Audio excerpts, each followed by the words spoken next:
Somewhere inside all of us is a teacher.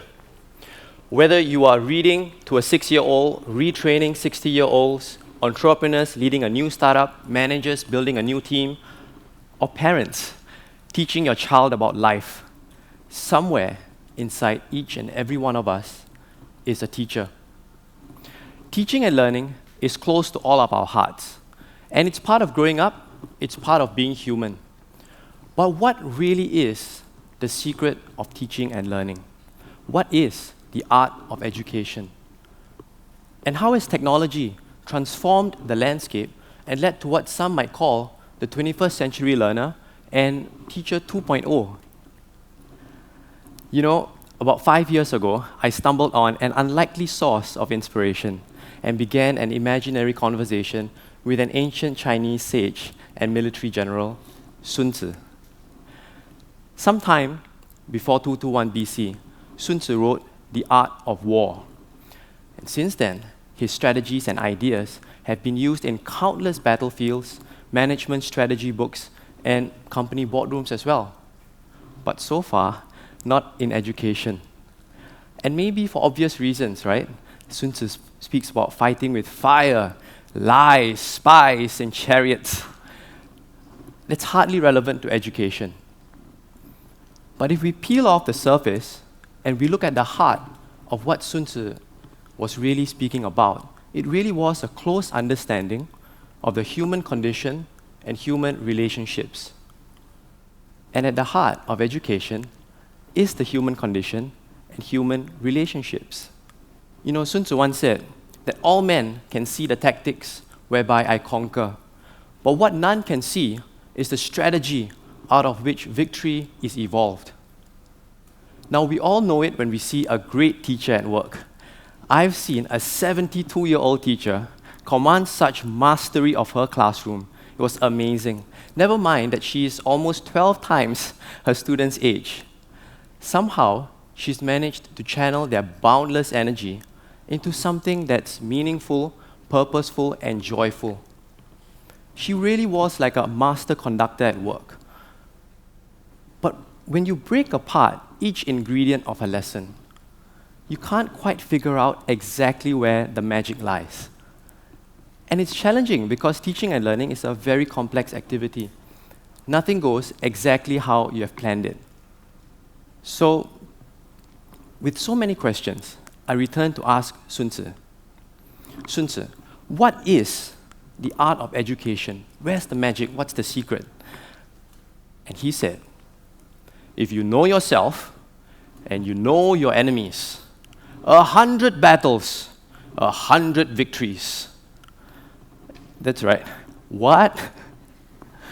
So I looked at him and asked again, Sun Tzu, I'm an educator. Tell me, how is that relevant to me? And like all great teachers, he just smiles and refuses to give me an easy answer. Neither does he say, just go Google it. Instead, he gives me 3 objects. He gives me a puzzle, a glass key, and a magnet. And then he sends me on my way. I sit down and I look at the 3 objects that he's given to me. And I look at the puzzle carefully. And the first part was to love yourself.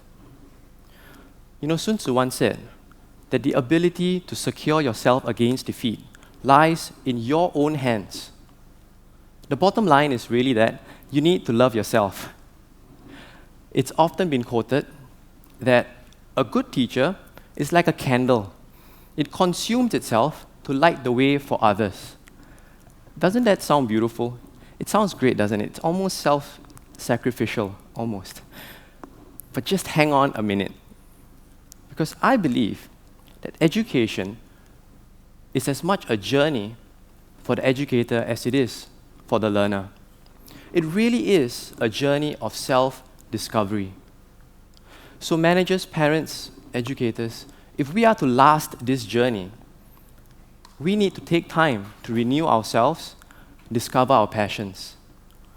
We don't just need to do things that make us happy. We need to stop doing things that make us unhappy. Because you see, in education, we cannot teach what we are not. Our lessons really are an extension of who we are. They will learn what we truly believe in.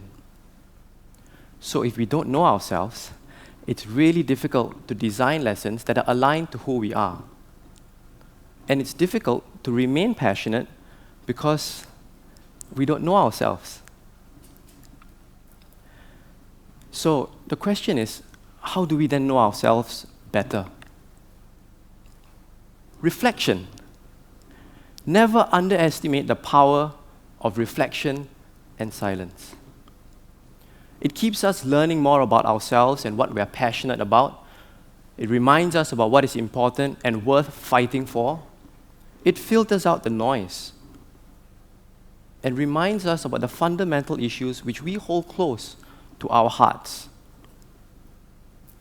So if educators are to teach students to count, we need to first demonstrate what really counts.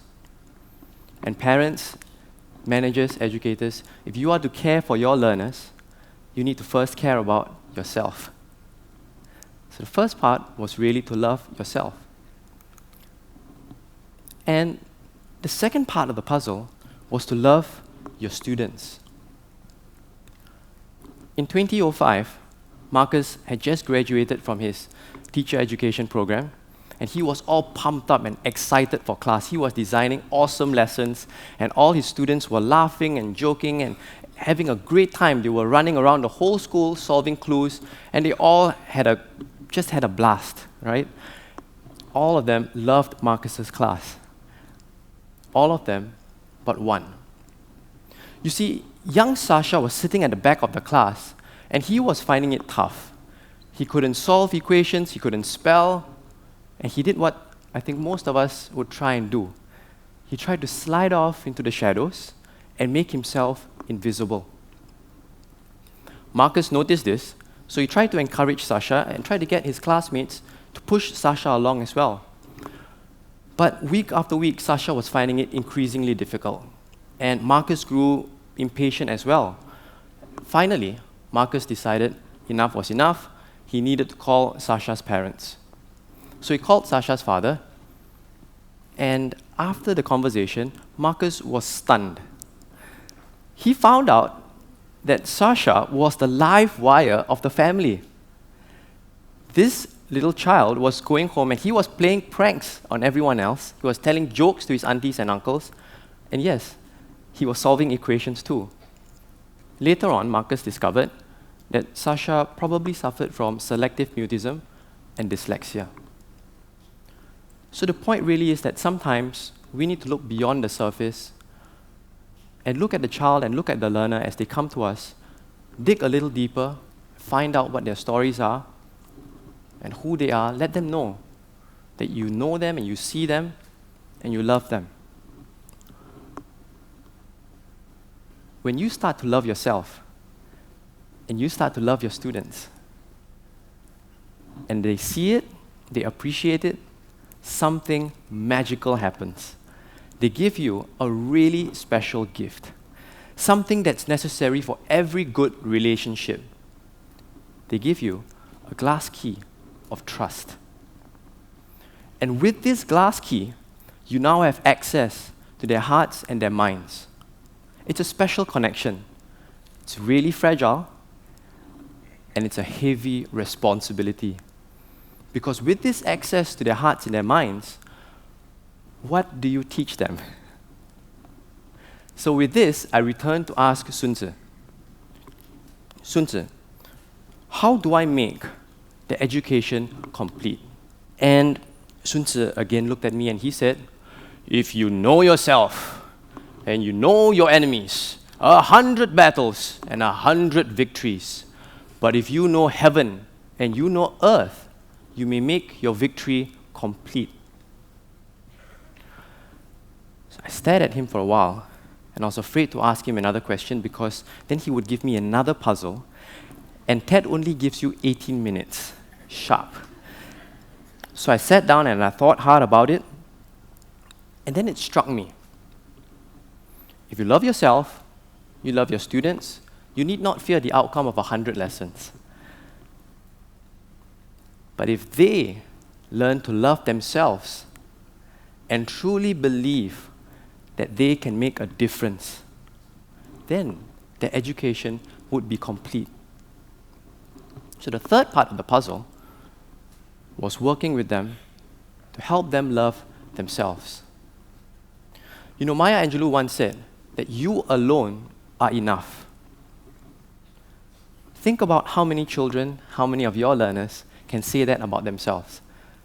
I alone am enough.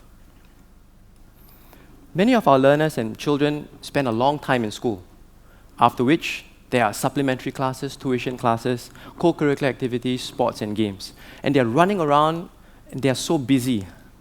And we often say that education is a means to an end. But whose ends are we really referring to?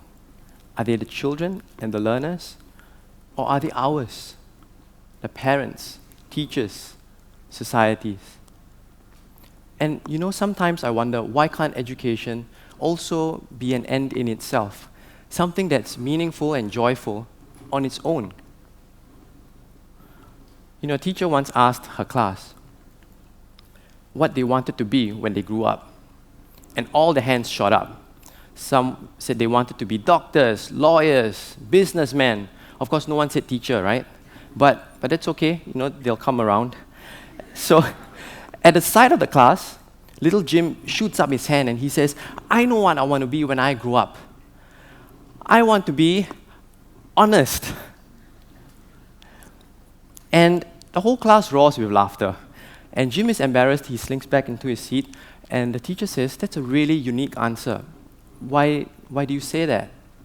And Jim said, well, my father works in the diamond industry, and he's quite good at what he does, trading these precious stones. And I asked him, what makes you good at what you do?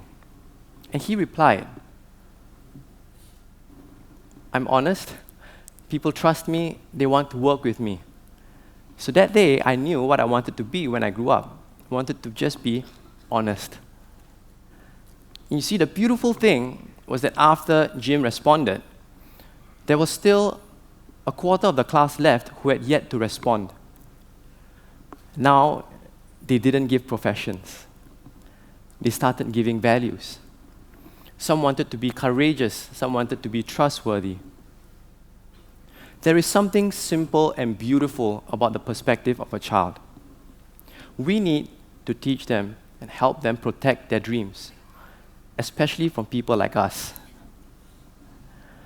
Help them to love themselves. And you know, technology is revolutionizing the workforce. It's replacing jobs at a devastating pace. Many of us would know older folks who are bravely learning new skills and getting into new industries. And it's tough. It's really difficult. Imagine yourself 55, 60, 65, and you're learning a new skill. It's difficult. If you're an educator and you have the privilege of working with these folks, teach them well, but also help them to think about themselves, to love themselves. There has to be that dignity in their learning. And I believe that as educators, we have a part to play. Let's not reduce the learners who come to us, whether they're 6 or 60, to a number, a grade, or an insignificant part of the factory line. Let's help them to love themselves, that they would one day also say, I alone am enough. The fourth part of the puzzle was to help them make a difference. You know, we often say that we are preparing students for a future that no one knows about and for jobs that don't exist today. And we spend so much time preparing for the future. And sometimes I think we forget about today. We forget about sharing with them the difference that they can make today. And the beautiful thing is, they can do it right now, in the present. My literature teacher in junior college once shared with us that when you're born, two things happen. You start dying, and you start growing. Which one will you choose? Which one will our children choose? You know, I once saw a 10-year-old, just 10 years of age, bring unbridled joy to an 80-year-old gentleman. They had met each other in an old folks' home, and before that, they were complete strangers. And the 10-year-old boy found out that the 80-year-old gentleman attended the same school as he did 60 years ago. And so he looked at me and he said, I'm going to sing the school song for him. And this is the same school song that he sings week after week, right? But right now he was going to sing it for this 80-year-old gentleman. And the look on that man's face, just imagine the memories, the love and the friendship that would be running through his mind at that time. All because of a simple act of a 10-year-old child. They often say that we cannot see the future. But I believe that when we look into the eyes of a young child, we have a glimpse of that future. Because these are the folks who are going to build it for us. Let them believe that they can make that difference, that they can build a beautiful future for themselves and for us. And now, the puzzle is complete. It's a slight problem though. You see, when I put it together, it could come apart easily. There wasn't anything that was holding it together. And then I remembered that Sun Tzu had given me a third object, the magnet. So I returned to Sun Tzu and asked him, Sun Tzu, what is the secret of the magnet? He said, the moral law. The moral law causes people to be in one accord with their ruler. The moral law doesn't refer to morality here. It refers to a certain sense of alignment and harmony amongst everything. The leader and educator has a complete respect of the learners and the people, and the feeling is mutual. They're all on the same boat, they're all headed to the same place, there is one common vision. The magnet is special because on its own you cannot see its force, but you can see it when it interacts with other things. And I believe that the essence of that force is love. Love is a single unifying thing that brings together all the parts of the puzzle. On its own, the puzzle can come apart easily. But with this single unifying force, it brings everything together. There's perfect alignment, and it all makes sense. At the start, I had said that we are all teachers. We all have dreams, so do our children, so do our learners. Let's enjoy this journey of self-discovery. Let's enjoy the journey. And let's start by loving ourselves, loving our learners, and then we need not fear the outcome of 100 lessons. But if they believe that they can make a difference and they love themselves, then their education would be complete. So if we asked Sun Tzu, what should we bring along with us on this journey, this wonderful, amazing journey? He would say 3 things: a puzzle, a glass key, and a magnet. I hope you all enjoy this journey. Thank you.